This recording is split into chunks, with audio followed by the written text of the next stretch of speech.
to come and deliver. আমাদের প্রবীণ আমাদের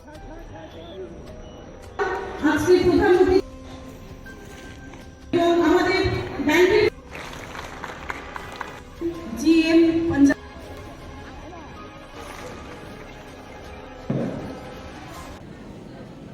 49 years cross করে আজকে নতুনভাবে যেটা 50 বাদ দিয়েছে ত্রিপুরা গ্রামীণ ব্যাংক, এবং এটা বলার অপেক্ষা থাকে না যে ওই সময় 1976-এ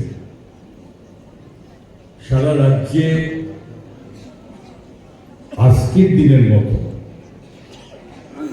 যে বিভিন্ন ব্যাংকিং অর্গানাইজেশন সেদিন ছিল, ও মুষ্টিমেয় কয়েকটি ব্যাংক সে পরিষেবার সঙ্গে যুক্ত ছিল। এবং আজকের দিনে যত কটা ব্যাংকিং অর্গানাইজেশন আছে এখানে,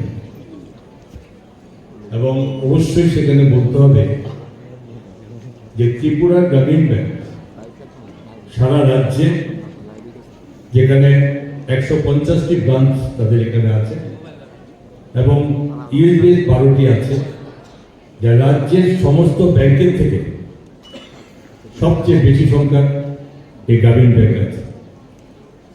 যদি পরবর্তীতে সংখ্যায় যাওয়া যায় দ্বিতীয় পর্যায়ে, তাহলে সেই পুরনো যেখানে স্টেট ব্যাংক, একটা সময়ে স্টেট ব্যাংকই ছিল সকলের মুখ, তো সেখানে স্টেট ব্যাংকের সংখ্যা 77।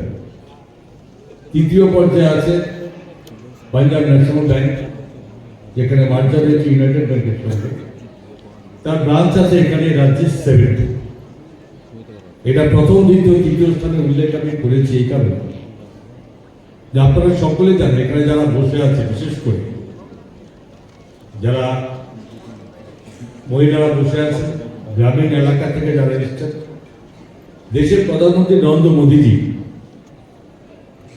2014 সালে প্রধানমন্ত্রীদের এই আসনে বসার পরে যেটা বাস্তব যে দেশকে যদি অর্থকে শক্তিশালী করতে পারে তাহলে অন্তিম পর্যায়ে গিয়ে সমস্ত পরিষেবা পৌঁছাতে হবে।